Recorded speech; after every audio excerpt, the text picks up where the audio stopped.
نحمده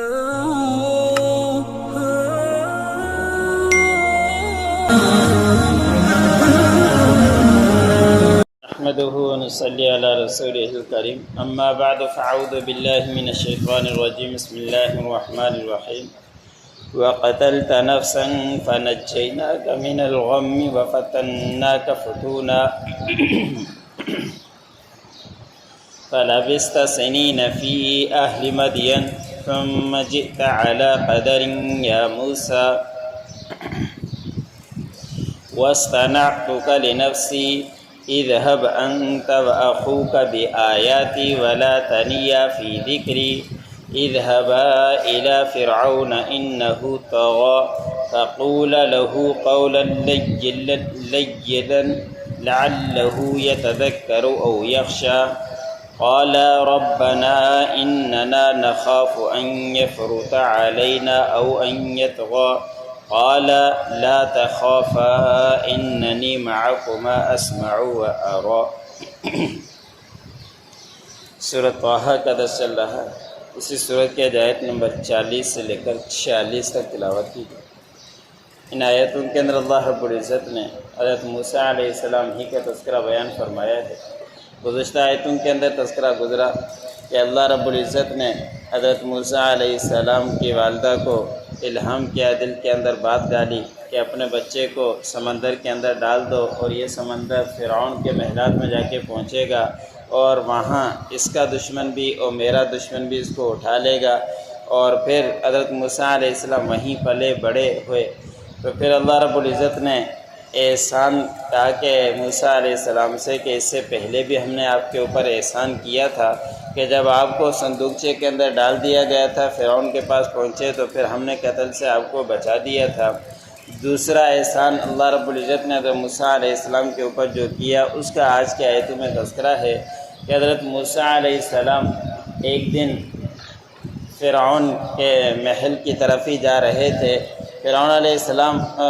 موسیٰ علیہ السلام کچھ وقت اپنے گھر کے اندر والدہ کے پاس رہا کرتے تھے اور کچھ وقت فرعون کے محل میں جایا کرتے تھے۔ تو فرعون کے محل کی طرف جا رہے تھے تو راستے میں دیکھا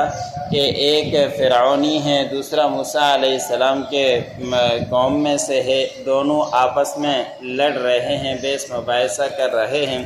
حضرت موسیٰ علیہ السلام وہاں پہنچے تو ان کے درمیان صلح کرنے کے لیے بات کی، تو موسیٰ علیہ السلام کے جو قوم میں سے تھا اس نے کہا کہ یہ بیکار سے ہم سے کام لیتے ہیں اور ہمیں اجرت بھی نہیں دیتے، میں کمزور ہوں، اور یہ کہتا ہے کہ یہ ساری لکڑیاں اٹھا کر فرعون کے محل کے پاس لے جا، اور مجھ سے اٹھائی بھی نہیں جاتی اور نہیں مجھے یہ ہمت کر لوں اٹھانے کی، نہیں یہ مجھے اجرت دیتا ہے۔ تو موسیٰ علیہ السلام اس فرعونی کے اوپر ناراض ہوئے کہ آپ یہ کیا کرتے ہو؟ تو اس نے کہا کہ میں آپ ہی کے لیے کھانے کا انتظام کرتا ہوں۔ حضرت موسیٰ علیہ السلام ناراض ہوئے، کہا کہ اگر مجھے یہ پتہ ہوتا کہ اس ظلم کے ساتھ مجھے کھانا کھلایا جاتا ہے تو میں کھاتا بھی نہیں۔ اس کے بعد حضرت موسیٰ علیہ السلام نے غصہ نکالنے کے لیے ایک مکہ اس کو رسید کیا فرعونی کو، تو اسی وقت اس کا کام تمام ہو گیا اور مکے کی وجہ سے مر گیا۔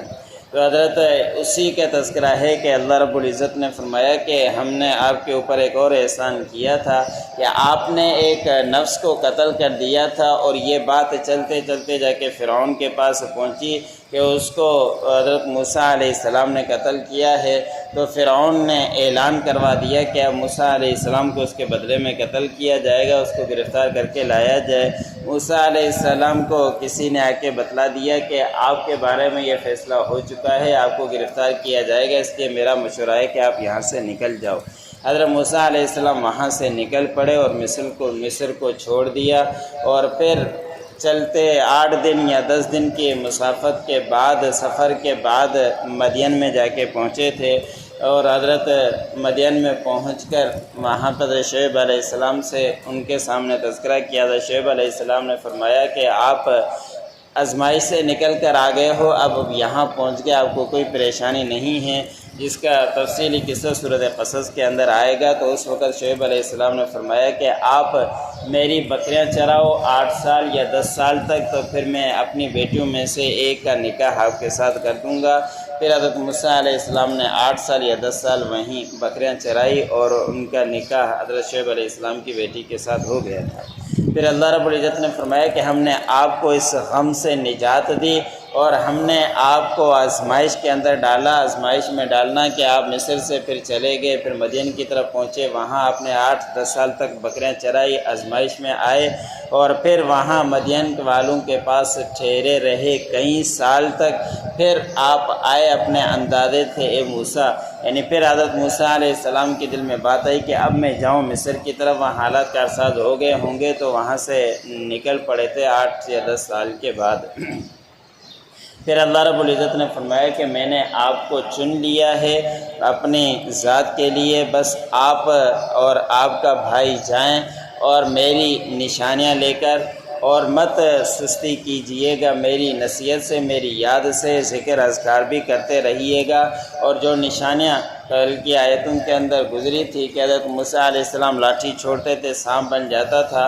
اور ہاتھ بغل میں ڈال کر نکالتے تھے تو وہ چمکتا ہوا نظر آتا تھا، تو یہ 2 نشانیاں لے کر آپ فرعون کے پاس جاؤ، اس لیے کہ فرعون نے بڑی سرکشی کی ہے، ان کو جا کے سمجھاؤ۔ تو حضرت موسیٰ علیہ السلام نے فرمایا کہ،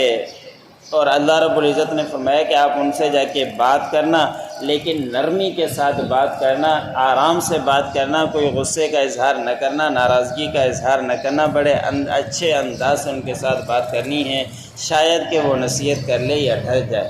یہ اندازہ کریں کہ فرعون خدائی دعویٰ کرنے والا ہے، لیکن اللہ رب العزت نے فرمایا کہ نرمی کے ساتھ بات کرنا، کہ نرمی کے ساتھ بات کرنے کا کتنا حکم ہے کہ فرعون کے ساتھ بھی حضرت موسیٰ علیہ السلام کو کہا جا رہا ہے کہ بڑے اچھے انداز سے بات کرنا، نرم انداز سے بات کرنا۔ یہ زبان بہت سخت ہے، اور یہ لہجہ جب زیادہ سخت اختیار کر لیتی ہے تو سامنے والے کو نصیحت کے بجائے نقصان ہو جایا کرتا ہے۔ اس لیے حضرت موسیٰ علیہ السلام کو اللہ رب العزت نے فرمایا کہ بڑے اچھے انداز سے، نرم انداز سے ان کو سمجھانا، ان سے بات کرنا، شاید کہ وہ اس نرم انداز سے سمجھ جائے، نصیحت حاصل کرے یا ڈر جائے۔ تو ان دونوں حضرت موسیٰ علیہ السلام، ہارون علیہ السلام نے فرمایا کہ ہمارے پروردگار، بے شک ہم ڈرتے ہیں کہ ہمارے اوپر کوئی زیادتی نہ کر دے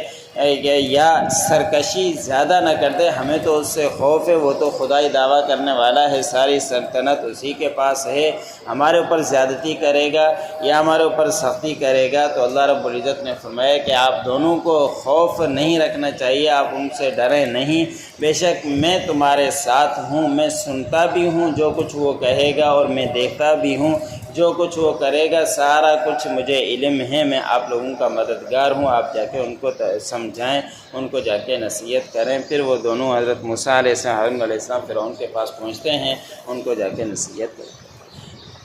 وَقَتَلْتَ نَفْسًا فَنَجَّيْنَاكَ مِنَ الْغَمِّ، اور آپ نے قتل کر دیا ایک نفس کو، بس ہم نے آپ کو نجات دی ایک غم سے۔ وَفَتَنَّاكَ فَتُونًا، اور ہم نے آپ کو آزمائش میں ڈالا، ایک آزمائش میں۔ فَلَبِثْتَ سِنِينَ فِي أَهْلِ مَدْيَنَ، بس آپ ٹھہرے رہے مدین والوں کے پاس کئی سال تک۔ ثُمَّ جِئْتَ عَلَىٰ قَدَرٍ يَا مُوسَىٰ، پھر آپ آئے اپنے اندازے سے اے موسیٰ۔ وَاصْطَنَعْتُكَ لِنَفْسِي، اور میں نے آپ کو چن لیا اپنی ذات کے لیے۔ اذهب أنت وأخوك، جائیے آپ اور آپ کے بھائی، بآیاتی، میری نشانیوں کے ساتھ، ولا تنیا فی ذکری، اور میری یاد میں سستی مت کرنا۔ اذهبا إلی فرعون إنه طغى، دونوں جائیے فرعون کی طرف، بے شک اس نے سرکشی کی ہے۔ فقولا له قولا لینا لعلہ یتذکر او یخشی، بس دونوں تم جا کے اس سے بات کرنا نرم انداز سے، شاید کہ وہ نصیحت حاصل کرے یا ڈر جائے۔ قالا ربنا اننا نخاف، ان دونوں نے کہا کہ ہمارے پروردگار، بے شک ہم خوف کھاتے ہیں کہ وہ ہمارے اوپر زیادتی کرے، او ان یطغی، یا وہ سرکشی پر اتر آئے۔ قال لا تخافا، اللہ رب العزت نے فرمایا کہ تم دونوں خوف مت کھاؤ، اننی معکما، بے شک میں تمہارے ساتھ ہوں، اسمع، میں سنتا ہوں، و ارا، اور میں دیکھتا ہوں۔